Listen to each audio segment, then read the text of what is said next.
আমার আজকের রেসিপি পালং পনির। শীতকালে তো পালং শাকের বাজার ভর্তি, তো এই কচি পালং শাক দিয়ে তৈরি পালং পনির আমরা কিন্তু সকলেই কম বেশি সকলেই খুব ভালোবাসি। তো ঘরে থাকা সাধারণ কিছু উপকরণ দিয়ে এই অতি সুস্বাদু পালং পনির তৈরি করে নেওয়া যায়। আর আপনাদেরও যদি এই রেসিপিটা ভালো লাগে তাহলে অবশ্যই কিন্তু লাইক শেয়ার কমেন্ট করতে ভুলবেন না। তো চলুন রান্নাটা শুরু করা যাক। এই পালং পনির করার জন্য এই পালং শাক নিয়েছি 4 আটি মতো। এখানে প্রায় 750 থেকে 800 গ্রাম মতো পালং শাক রয়েছে। তো শাকগুলো সেদ্ধ করার সুবিধার জন্য আমি এরকম বড় বড় টুকরো করে কেটে নিলাম। আর ডাঁটাগুলো এত সরু আর এত কচি, তার জন্য এগুলো আমি বাদ দিইনি। তবে যদি মোটা ডাঁটা থাকে তাহলে সেগুলো কিন্তু আপনারা বাদ দিয়ে শুধু পাতাটা নেবেন। এই যে দেখুন, পুরো শাকটা কুচিয়ে আমি 4-5 বার খুব ভালো করে ধুয়ে নিয়েছি। এবারে ওভেনে কড়াই বসিয়ে তাতে 2 লিটার মতো জল দিয়ে 2 চামচ চিনি দিয়ে দিলাম। চিনি দিয়ে দিলে হবে কি, পালং শাক অনেক সময় হালকা তেতো যদি ভাব থেকেও থাকে, তো সেক্ষেত্রে এই চিনি দিলে আর তেতো ভাবটা থাকবে না, আর কালারটা কিন্তু খুব সুন্দর থাকবে। দেখুন জল ফুটে গেছে। এবার শাকগুলো এই ফুটন্ত জলের মধ্যে দিয়ে দেবো। আর ঢাকা দেবো না, কিন্তু খুব বেশি সেদ্ধও করব না। মিনিট 1.5 কি ম্যাক্সিমাম 2 মিনিট রেখে ফ্লেমটা অফ করে দেবো। দেখুন 2 মিনিট হয়ে গেছে, ফ্লেম অফ করে দিয়েছি। এবারে এটাকে আমি ডাইরেক্ট ঠান্ডা জলে ফেলে দেবো। এই যে পাশে আমি গামলায় ঠান্ডা জল নিয়েছি, তাতে বেশ কয়েকটা বরফ কুচিও দিয়েছিলাম, তো বরফগুলো গলে গেছে, এখন এই 2-3টে ভাসছে আর কি। ডাইরেক্ট এখন গরম জল থেকে ঠান্ডা জলে পালং শাকটা ফেলে দেবো। তাতে করে হবে কি, পালং শাকের যে রঙটা ওটা একদমই চেঞ্জ হবে না। এই যে দেখুন, যেহেতু গরম থেকে এক ঝটকায় ঠান্ডা জলে পড়ছে, এটা রং চেঞ্জ হওয়ার কোনো টাইমই পাবে না আর কি। এই যে এবারে এই জল থেকে ডাইরেক্ট এটা গ্রাইন্ডারে তুলে নেব, জলটা ঝরিয়ে। এই যে তুলে নিয়েছি পালং শাকগুলো। এবারে এর মধ্যে দিয়ে দেবো ধনে পাতা, ওই ডাঁটি সমেত ধনে পাতায় দিয়ে দিয়েছি এখানে বেশ কিছুটা। গন্ধটা ভীষণ ভালো আসে ধনে পাতার এখানে দিলে। আর কাঁচা লঙ্কা আমি 2টো কাঁচা লঙ্কা দিয়েছি, আপনারা যেরকম ঝাল খান সেই অনুযায়ী লঙ্কা দেবেন।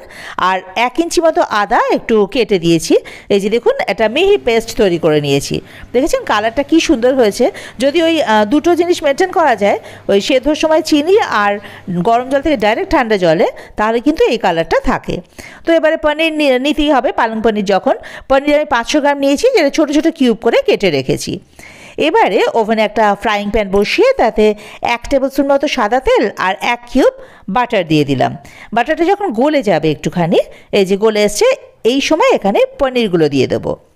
দিয়ে একটু হালকা করে ভেজে নেব, মানে জাস্ট একটু টস করে নেওয়া যাকে বলে, খুব বেশি ভাজা না, যাতে এই যে বাটারের যে আস্তরণটা এটা প্রত্যেকটা পনিরের গায়ে লেগে যায় আর কি। এই যে দেখুন, হালকা হাতে একটুখানি জাস্ট ভেজে নিতে হবে। কালার চেঞ্জ হলে কিন্তু চলবে না, তাহলে স্টিফ হয়ে যাবে পনির তাহলে। ও আপনারা চাইলে কিন্তু কাঁচা পনির ইউজ করতে পারেন। এই যে দেখুন, পনিরটা ভাজা হয়ে গেছে। এবারে এটা আমি একটা অন্য আলাদা পাত্রে তুলে রাখলাম। দেখে বুঝতে পারছেন তো, পনিরটা কিন্তু সেভাবে ভাজিনি, জাস্ট বাটারের প্রলেপটা পুরো পনিরের গায়ে লেগে যাওয়া। এবারে ওভেনে কড়াই বসিয়ে দিলাম আবার, তাতে 3 টেবিল স্পুন মতো সাদা তেল দিলাম। তেলটা গরম হয়ে গেলে এতে জিরে ফোড়ন দিয়েছি 1/2 টিস্পুন। কয়েক সেকেন্ড একটু নাড়াচাড়া করলাম, ভাজা গন্ধটা চলে আসলে ফোড়নের, এতে দিয়ে দিলাম রসুন বাটা 2 টিস্পুন আর আদা বাটা দিয়েছি 1 টিস্পুন।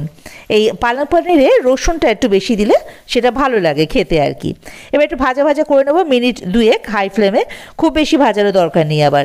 দেখুন এই যে এরকম টেক্সচারটা হবে। এবারে এর মধ্যে দিয়ে দেবো পেঁয়াজ কুচি। আমি এখানে 3টে বড় সাইজের পেঁয়াজ কুচিয়ে দিয়েছি, খুব মিহি করে কুচাইনি, মোটামুটি ভাবে একটা কুচিয়ে দিয়েছি। আর এটাকে এবার ভাজা ভাজা করে নিতে হবে। ডিপ ব্রাউন ভাজা কিন্তু পেঁয়াজ হবে না, জাস্ট কালার চেঞ্জ হবে পেঁয়াজেরও তাই। এই যে একটুখানি নাড়াচাড়া করে নিয়েছি, এটা মিনিট 2 হাই ফ্লেমে নাড়াচাড়া করার ফলে এই যে এরকম কালারটা এসেছে, জাস্ট হালকা গোলাপি রঙটা ধরেছে, ব্যাস, আর ভাজার প্রয়োজন নেই। এবারে এর মধ্যে দিয়ে দেবো আমি টমেটো কুচি। আমি এখানে 3টে মাঝারি সাইজের টমেটো কুচিয়ে দিয়েছি খুব ভালোভাবে। এবার সব কিছু একসঙ্গে ভালো করে মিশিয়ে দেবো একটুখানি। এবারে এর মধ্যে দিয়ে দেবো পরিমাণ মতো নুন, হলুদ, মিষ্টি। আমি এখানে 1.5 টিস্পুন মতো নুন দিলাম, আর হলুদ 1/2 টিস্পুন দিয়েছি, আর চিনি দিলাম আমি এখানে 2 টিস্পুন। আপনারা কিন্তু নুন আর মিষ্টিটা আপনাদের নিজেদের স্বাদ অনুযায়ী দেবেন। এবার সব কিছু একসঙ্গে খুব ভালো করে আবার মিশিয়ে দিয়ে ফ্লেমটাকে মিডিয়ামে করে ঢাকা দিয়ে রেখে দেবো যতক্ষণ অবধি টমেটোটা গলে যায়। দেখুন মিনিট 6, হ্যাঁ মিনিট 6 তো লেগেইছে। ঢাকাটা খুলে এলাম, তাতে যে টমেটোটা গলে গেছে ভালো মতন। মাঝে মাঝে কিন্তু আমি এর আগে ঢাকা খুলে এটা নেড়ে দিয়েছি টমেটোটা। এই যে দেখুন পাশ থেকে হালকা করে তেল বেরোচ্ছে। এবারে এর মধ্যে শুকনো মশলা দেবো। আমি ধনে গুঁড়ো দিলাম 1 টিস্পুন, আর জিরে গুঁড়ো 1/2 টিস্পুন দিয়েছি, আর শুকনো লঙ্কা গুঁড়ো 1/4 টিস্পুন। কারণ আমরা ঝাল একদমই খাই না, তো আমাদের পালং শাক বেটেছি আবার কাঁচা লঙ্কা দিয়ে। তো আপনারা কিন্তু যদি ঝাল যেরকম খান আর কি, সেই অনুযায়ী লঙ্কাটা দেবেন। এটাকে এবারে মশলাটাকে ভালোভাবে ভাজা ভাজা করে নেবো মিনিট 4 ধরে। দেখুন মশলাটা বেশ ভালোভাবে ভাজা হয়ে গেছে। এবারে এর মধ্যে দেবো কসুরি মেথি। এটা আমি একটু ড্রাই রোস্ট করে নিয়েছি, মানে শুকনো খোলায় একটু ভেজে এটা গুঁড়ো করে দিলাম। এই সময় এই ড্রাই রোস্ট করা কসুরি মেথি গন্ধটা কিন্তু ভীষণ ভালো লাগে দিলে। মিনিট 2 আবার একটুখানি ভালোভাবে নাড়াচাড়া করে বেশ কষিয়ে নেবো আর কি মশলাটাকে। এই যে দেখুন মশলাটা খুব ভালোভাবে কষে গেছে, কড়াইয়ে গা ছেড়ে বেরিয়ে আসছে, মানে মশলাটা খুব ভালোভাবে কষে গেছে। হালকা করে তেল বেরোচ্ছে, দেখুন তেলটা আমি খুব বেশি দিইনি। তো যাই হোক, মশলা কষানো কমপ্লিট। এবারে এর মধ্যে দিয়ে দেবো আমি ওই পালং শাক বাটাটা, যেটা আমি বেটে রেখেছিলাম। হ্যাঁ, পালং শাক দিয়ে দিয়েছি। এবারে এটা কিন্তু মশলার সঙ্গে আবার খুব ভালোভাবে কষিয়ে নিতে হবে, মানে বেশ ভালোভাবে মিনিট 7-8 ধরে তো কষিয়ে নিতেই হবে। কারণ এটা না কষালে না এটা হালকা কাঁচা গন্ধ আসতে পারে, কারণ এটা তো আমরা ভীষণভাবে সেদ্ধ করে নিই নি পালং শাকটা, জাস্ট একটু ব্লাঞ্চ করে নেওয়া যাকে বলে, ওই রকমই। এই যে দেখুন টেক্সচারটা মিনিট 8 লেগেছে কিন্তু আমার এই টেক্সচারটা আনতে। খুব ভালোভাবে এটা কষিয়ে নিলে হবে কি, দেখতেও যেরকম ভালো লাগে, স্বাদটাও সেরকম খুব ভালো আসবে যদি এভাবে কষিয়ে নেওয়া যায়। কাজেই এই কষিয়ে নেওয়াটা কিন্তু মাস্ট। ওই পালং শাক দিয়ে দিলাম, পনির দিয়ে দিলাম, এভাবে করলে কিন্তু ওই টেস্টটা আসবে না, মানে সেই টেস্টটা আসবে না। তো এবারে এর মধ্যে দিয়ে দেবো গ্রেভির জন্য জল।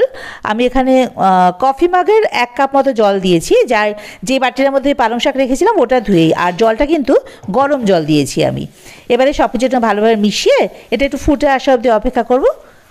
এই যে দেখুন ঝোলটা খুব ভালোভাবে ফুটে এসছে, গ্রেভিটাও ঘন হয়ে গেছে, টেক্সচারটা বুঝতে পারছেন তো।